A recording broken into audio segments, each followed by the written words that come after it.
We have music. I like it. Yeah. Welcome to the Fishing Guide Podcast. I'm your host, Brad Wiegmann. I tell you what, we got two Ozarkians. That's right. Here on the show. I'm pretty excited because I always try and get some local flavor. And even though you guys kind of do a four-state region type thing, you know, where you guys go. So we'll start Kyle Veit. Kyle Veit. Veit. Like yep. feet. That's Pronounced right. just like feet. And Adam Treece. Correct. Yep. Yep. So they're here because you do a little bit more fishing, so than hunting, but you do some hunting, and you do more fly fishing. So we're gonna get into that. So first of all, tell us you have a podcast show. That's correct. And so tell us about the podcast show, Kyle. Yeah, absolutely. So we run the Ozark Podcast, and the Ozark Podcast is made for outdoorsmen in the Ozarks. Simply put, the Ozarks, you know, would be anything from southern Missouri, northern Arkansas, over into like extreme southeastern Kansas and parts of Oklahoma. And so our focus is just interviewing outdoorsmen from the Ozarks. It can be biologists, entrepreneurs, fishing guides. We do some hunting stuff as we get into the fall and kind of get further into that. We'll start talking more hunting. But spring and summer, we're heavily focused on fishing and just interview different guests with interesting stories, interesting careers, things like that. There you go. So what do you do? What do you do in this crazy mixture of fishing and hunting? I call myself a seasonal outdoorsman. Whatever season it is, I'm doing it. Right. I'm not a big fly fisherman. I have a fly rod. But, you know, spring and summer, the two Kyles really tackle the fly fishing and trout aspect of it. When it comes to fishing, I'm more of a crappie, catfish, bass sometimes, but I like to eat my fish. So I'm more of a traditional tackle guy. And then come fall here in about a month, I'm all hunting. All hunting. Mainly bow hunting, get into duck hunting and goose hunting later in the winter. But yeah, just whatever sounds fun to me that month. That's what I do. We both host. I'm the main host. I'll be on pretty much every episode, but Adam comes on for some episodes. Kyle, the other host, he comes on for some. We've got another buddy, Josh, he comes on, and we just kind of share and we talk with different people that we're connected with. We both grew up in the Ozarks, have a love and a passion for this area. I think this is one of the most amazing places to live if you're an outdoorsman, because you do have opportunities to hunt and fish, world-class opportunities. If you're talking trout fishing, you've got the White River system. If you're talking lake fishing, you've got Beaver Lake and Bull Shoals Lake. And there's all these little pockets of water kind of spread out within those and in between those where you can go blue lining in little creeks that you just find on a map, and there's a good chance you're going to find some smallmouth in those creeks. And then talk about hunting. I mean, in the South, we've got elk, we've got bear, we've got deer. You know, you can go coon hunting, squirrel hunting. There's some quail, there's ducks. I mean, you talk about an outdoor paradise. The Ozarks, to me, checks every box. So that's kind of why we started the show, was there's a lot to celebrate here, and we want to help preserve it, talk about it, kind of educate people so people get outside. Yeah, and there's a lot of stories that are left untold in the Ozarks, too. It's pretty cool, the kind of guests that we get to find that we would have never, you know, got to hear their stories or got to share that with the audience that we're getting to talk to now, which is really cool. And who's your favorite guest? That you had? Oh gosh, Brad Wiegmann. Yeah, we'll see. Stay tuned. Probably was one that I didn't actually get to be a part of. His name's Brad Harris. He invented the buck grunt call. So the deer grunt. Are you familiar with deer hunting much? You know, the little grunt tubes that sounds like a big burp. He invented that, and he's here in Neosho, Missouri. And that was just crazy to me. Insane. Right? Yeah. That was a great episode, too. Incredible. Like, the buck grunt is something that is used all over the world for deer hunting. Right. But it started in the Ozarks. Yep. And how about you? Who was your favorite guest? Man, was it a fly fisherman? It's a great question. Fly guide? Probably so. For me, Dwayne Hayda. Yep. That was one of my favorites. Dwayne Hayda is an absolute legend in the fly fishing world. Right. He was a longtime guide on the Little Red, but has fished all over Arkansas and all over the country. He actually started in the Ozarks, kind of built up his career, ended up being the youth fly fishing coach for Team USA when they went over to Wales and they got second place. And he's just a regular guy from the Ozarks, kind of born and raised in the backcountry, and just a really cool story. He's also an artist, so he paints like the landscape and natural scenes of hunting and fishing when he's out, and just the tie-in that he has with his passion for art and fishing and how he kind of connects those. Really, really cool story, and an incredible guide. He was actually there the day that the world record brown trout was caught on the Little Red. Rip Collins. Right, yep. Back in like 1980-something, 1990-something. I'm talking to Dwayne, and Dwayne's like, yeah, I was there that day. Wow. I helped him pull that fish out of the water. It was like preserved there, and they had him on a rope to keep him there before they could weigh him. And Dwayne was like, yeah, I was there. Wow. So just cool stories like that. Well, tell us about your fishing experience, because we are the Fishing Guide podcast. Yeah. Tell us a little bit about what kind of fishing. You said you do some crappie fishing and some panfish and things like that. Yeah. So you have a big boat? Are you running a small boat? What you doing? I don't have a boat personally. I guess you could say inherited my grandfather's boat. We grew up on the Grand Lake in Oklahoma, so right. Dirty water, a lot different than beaver, but pretty similar fish. I really enjoy crappie fishing. Right. My uncle is a big time guide for spoonbill mainly on Grand Lake. So what's his name? Drop it. Brian Baker, Spoonbill Records. I don't know if you've heard of him. There you go. Shout out Uncle Brian. Yeah, shout out Uncle Brian. He's a huge guide, and he just recently got into Spoonbill. Yeah, well, Spoonbill, but Garmin, Live Scope, all that new technology. And I haven't gone with him yet since he put that on his boat, but I'm looking forward to it because he's able to just spot the crappie or spoonbill or whatever he's fishing and catch it and watch it, which is really cool. But, that I pretty much fish for anything, whatever's biting. Right. Yeah. How about you? You're more of a fly fisherman, so tell us, what's your favorite place to fish? Taneycomo? It'd be mine. I think if I had to pick one, I'd take Taneycomo because there's lots of fish there. Yeah. And they're not as smart. Yeah. And so I try and always try and fish for the ones that are not as smart. So that makes it easier to catch them. So fish to your advantage. I get it. Yeah. Yeah. For me, I started fishing. I grew up fishing, right? Like everyone grew up fishing ponds, fishing, just around Beaver Lake, just kind of throwing it in. But fly fishing, I didn't really get into fishing hardcore and like to where I got obsessed with it until I started fly fishing. Right. And it started with trout. Like a lot of people, it starts with trout. It's since evolved into other things like smallmouth fishing. Right. But trout fishing. And so for that, here in Arkansas, you really can't beat the White River below Bull Shoals.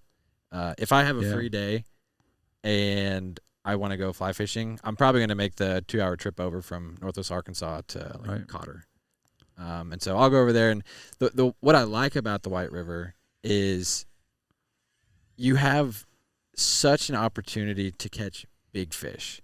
You can go up to Beaver Tailwaters, just north of the lake, and you can go up there, and there are some big fish up there, but for the most part, I'm catching 13, 14, 15-inch stocker rainbows. But when you go over to the White, you never know what's going to be on the end of your line. I mean, just 2 weeks ago, I was over there fishing hoppers up against the bank. Oh, they're biting the hopper. The hopper bite's pretty crazy when it's so fun. Have you done that? Yes, I have. Oh, man, it's so fun. So we went over there, and I'm casting it. I've not, I haven't done that a whole lot, and so we fished with Steve Daly for a little bit. He runs Daly's Ozark Fly Fisher over there. He kind of showed us the ropes and took us out on the boat for a couple hours after that, showed us how to do it. And we ended up catching like 2 or 3 that day, 20-inch plus brown trout. And for me, that was the biggest fish I've ever caught on the White for trout and stuff like that. And so that's why I love the White, because your ceiling is so high and your floor is even elevated in terms of size of fish that you can go catch. Right. Are you using a trout boat? Using one of those boats? Yep. Are you using a drift boat?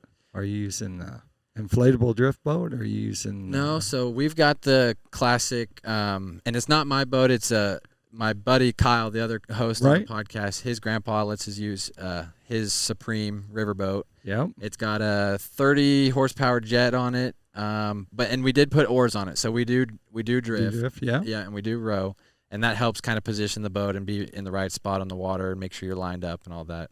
But yeah, that's kind of what we run over there. So do you guys build flies or not? Are you lure makers? I'm not, for sure. I've never done that before. Yeah. But how about you? You a lure maker? You I do, into that? I do tie. I've got a vise at home and have I picked it up a couple of years ago, kind of dabbled in it, put it down. It was like a little intimidating at first because there were so many different materials and I didn't know what the heck I was doing. So I just kind of picked it up in the last year again, and I've started tying my own smallmouth flies. Right. The really, really small stuff, my fingers don't work like that. I have stubby little fingers. Right. So I just can't do that. But yeah, I do tie some of them. Some of them are just like, I'd rather buy them because they're easier to buy than to make. Smallmouth flies. Now, we went out once with, me and my son-in-law went out with a guy that was fishing with fly, like a fly rod for a while. Mm-hmm. And then he switched over because they were biting better on the more traditional spinning rod stuff. Yep. So, but it was fun to see like his lures were like, well, I know that would catch a fish, but presentation in a stream that's got current and a fly rod is a skill that, that just like a skill, even if you had a bait caster. But right. We do a lot of the floating streams, the Kings Rivers around here. Yep. And War Eagle's also a good one that you can get on. Right. And their Buffalo's not far from here. The elk, you can go up to Bella Vista. You've got the Big Sugar. Yep. And then Indian Creek up in Missouri. You mentioned the elk, the Illinois over in Oklahoma. Yeah, the Illinois. That's a good one. A good smallmouth fishing. Crooked Creek, if you go over east a little while. Crooked Creek's real good. Really, really good. Some really big. They've managed that river really well. They've increased the limits, the regulations of what you can and can't keep. And a lot of people don't know. They're blue ribbon streams is what they call them. Exactly. And which is why it's so important to preserve them. A lot of people don't know that when you catch a 18-inch smallmouth, which is a trophy smallmouth, when you catch something like that, it's usually about 12 to 15 years old. Right. There's really, really slow growth. And in this area, at least, you get up into like Michigan and stuff, they get huge. They get big, but they grow slow up there too. Okay. They just have gobies. They just have a better food source. Okay. Mm-hmm. So it'd be like if, they had hoppers going in the creeks all the time.